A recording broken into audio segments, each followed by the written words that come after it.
एक बार फिर आपके सामने हाजिर हूँ। और जैसा कि मैं बता दूं कि तिमारपुर विधानसभा के अंदर इस समय मैं मुखर्जी नगर की नंदलाल झुग्गियाँ हैं वहाँ पर हूँ। और जैसा कि आप देख सकते हैं, मैं आपको दिखाऊंगा कि किस तरह ये कांग्रेस के जो युवा साथी हैं वो लॉकडाउन के उस समय जब संक्रमण काफ़ी तेज़ी में दिल्ली में फैल रहा था और लोग बाग या कोई भी राजनीतिक दल या कार्यकर्ता जब लोगों से संपर्क में नहीं था, तो कांग्रेस के ये युवा साथी उस समय भी गरीब तबके के लोगों के संपर्क में थे, लगातार उनको लिए भोजन उपलब्ध करवा रहे थे, उनकी समस्या जान रहे थे और जितना भी हो सकता था इन्होंने अपने माध्यम से लोगों की जो सेवा की है वो सभी ने देखी है। इस तिमारपुर विधानसभा में जो हैदर टीम के नाम से विख्यात है, तो ये हैदर टीम के वो युवा साथी हैं जिनके पास एक जन सेवा की जो इच्छा शक्ति है वो काबिल तारीफ है। पूछना चाहता हूँ अरविंद केजरीवाल सरकार से,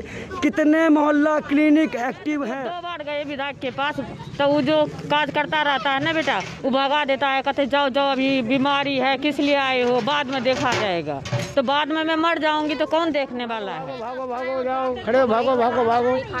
पूछा भी तो कैसे आए, क्या करने आए, क्यों आते हो? एक तरह से जनप्रतिनिधियों को आईना दिखाने का काम किया हमारे हैदर भाई ने कि आप लोगों की ये नैतिक जिम्मेदारी है, आप लोगों को यहाँ पहुँचना चाहिए। लेकिन हम यूथ कांग्रेस के लोग हरदम इनके बीच में रहे हैं, इसलिए हमने अपनी पहल पहले शुरू कर दी। कोई खाना नहीं बांटने आए, बस कांग्रेस पार्टी ही आई है। अगर ये नहीं आती तो यहाँ बच्चे भूखे कुछ भी हो सकता था। दूसरी बात ये है, आज लोगों के पास खाने को नहीं है, आप कहीं ना कहीं झूठ बोल रहे हैं। हम आपको 5,000 रुपये दिए हैं, तो क्या आप तक भी कुछ पहुंचा है? हमारे अभी बैंक अकाउंट में कुछ भी नहीं है, कुछ भी नहीं भेजा अभी तक। मैं इतनी परेशान हूँ, मीटर की भी अप्लाई करिए, अभी तक कोई तो राशन नहीं मिलता है। हमारे कोई कमाने वाला भी नहीं है, 7 लड़की है, अकेले कोठी में एक घर काम करती हूँ, वो सारा दिन लगा देता है, 2,000 रुपया देता है। मैं मेरे लड़की की शादी है, मैं इतना परेशान हूँ, मैं चारों दुनिया को ढूंढ के आई हूँ, कोई मेरा मदद। राशन भी 2 महीने का दिया है, फ्री में दिया है, तो वो राशन मिला है? कोई फ्री नहीं है, पैसे ले ही लेते हैं, कोई राशन फ्री नहीं है, पैसे ले लेते हैं बस वो दिखाने के लिए। फ्री कोई फ्री करें तो चाहे वो मजदूरों को 5,000 की आर्थिक सहायता है, ड्राइवरों को सहायता है, तो इन बस्तियों में वो सभी लोग होंगे जो या तो मजदूर होंगे या कुछ ऐसा काम करते हैं, तो उनको आर्थिक सहायता क्या वहाँ तक पहुँच पाई है? आपने क्या पाया? देखिए सुरेश भाई, आप यहाँ खुद आए हैं, आज जब आप ज़मीन पर रहते हैं, पत्रकारिता के आपका मैं प्रशंसक रहा हूँ, काफ़ी आप ज़मीनी इस मुद्दे उठाते हैं। आप यहाँ पे आए हैं, आप ये स्लम एरिया इसमें जाइए, आप खुद पता करिए, किसी को 5,000 नहीं मिले अभी तक। हमने जब यहाँ पर राशन की मुहिम चालू की, उसके बाद माननीय सांसद जी जाके आधे घंटे के लिए आए, राशन खाना बांट के गए। विधायक जी के लोगों ने अपने स्टिकर फोटो के साथ राशन किटों पे लगा रखे हैं, अपना प्रचार कर रहे हैं विधायक जी को खुश करने के लिए, जनता की सेवा के लिए नहीं। ठीक है, वो लोगों पे जा रहे हैं तो गिने चुने लोग अपने लोगों को ही दे रहे हैं। जो ज़मीनी, आप देखिए फोटो देखिए, जिनको राशन दिए जा रहे हैं उनके घर के शानदार बने हुए हैं। झुग्गियों में स्लम के बीच में अभी भी लोग नहीं जा रहे, अभी भी कोसों दूर है इनसे।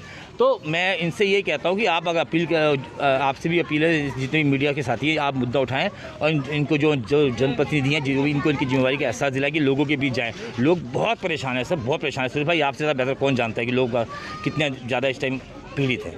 जी, तो नरेंद्र मोदी सरकार से मेरा भी कुछ प्रश्न है। आज बताइए, क्षेत्र का विधायक और सांसद दोनों एक साथ गायब है, ये कहीं ना कहीं साठगांठ की राजनीति को भी समर्थन करता है, कहीं ना कहीं दोनों की मिली भगत की बात करता है। आम जनता रोड पे है, सांसद विधायक एसी में है, आप समझ सकते हो। सरकार कह रही है कि उन्होंने 5,000 रुपये मजदूरों को भी दिए, सरकार कह रही है पेंशन दिए।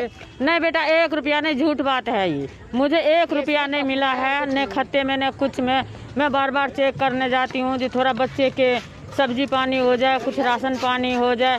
राशन भी नहीं देते, कोई भी नहीं। जहाँ जाती हूँ तो वहाँ जाओ, वहाँ जाती तो वहाँ जाओ, वहाँ जाती तो भूखे घर में बैठे रहती हूँ। मेरे लड़की के घर वाला करते हैं, ट्रकों का ट्रक मेरे लड़की के घर वाला छोड़ रखे हैं, उसको 3 बच्चे हैं, वो बेचारी भी बहुत परेशान रहता है, रोते रहता है। तेजी में था। क्या लगता है कि जो सरकार सत्ता में है और जो ये बीजेपी जो केंद्र में है, तो क्या ये जनता की देखभाल कर पाए इस कोरोना काल में? नहीं, बिल्कुल नहीं कर पाए। तो जनता के सामने खुद ही है ना, अब जनता खुद ही बता देगी आपको, इसमें सिर्फ हमको बताने की जरूरत नहीं। आप मीडिया कर्मी, आपको भी पता किस तरीके से किया गया, किस तरीके से लोग अपनी सांसों के लिए मोहताज हुए थे, किस तरीके से लोग सिर्फ सिर्फ खाने के लिए। तो आप सोचिए, यहाँ पे इन लोगों की भूख लगी यहाँ पे और अपनी जान के लिए लड़ते रहे। ना किसी पे ऑक्सीजन थी, ना किसी पे जो वैक्सीन थी उसकी अवेलेबिलिटी हो पाए, आज तक वैक्सीन नहीं दिला पा रहे हैं। तो ये तो केंद्र की और राज्य की तो सीधी सीधी गलती है।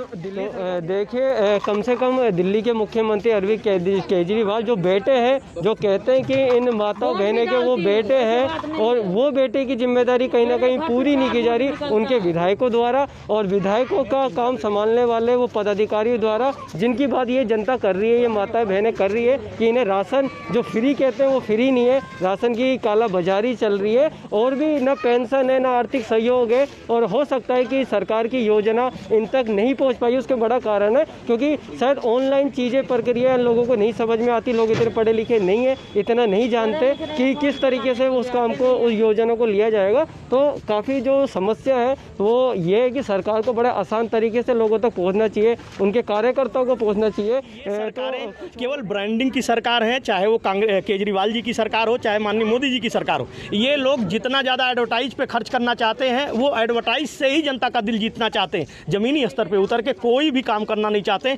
चाहे वो मानसून की बात कर लें, चाहे अच्छे पानी की बात कर लें, चाहे अच्छे जो है साफ सफाई की बात कर लें, किसी भी चीज़ की बात कर लें, मैं कहता हूँ शिक्षा की बात कर लें, स्वास्थ्य की बात कर लें, कहीं भी नहीं। सारी चीज़ें जो है इनकी जो है पेपर पे चल रहे हैं, इनका केवल एक मुद्दा है ब्रांडिंग।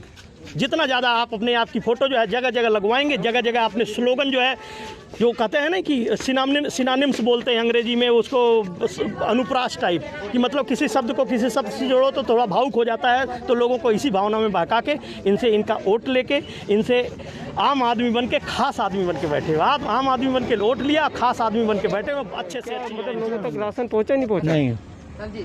और क्या कोई आर्थिक सहायता मजदूरों को दी गई थी या ड्राइवर को कुछ मिली? कुछ नहीं मिलती है, तो भाई यही मिलता है, आ जाता खाना, इससे गुजारा हो रहा है बस।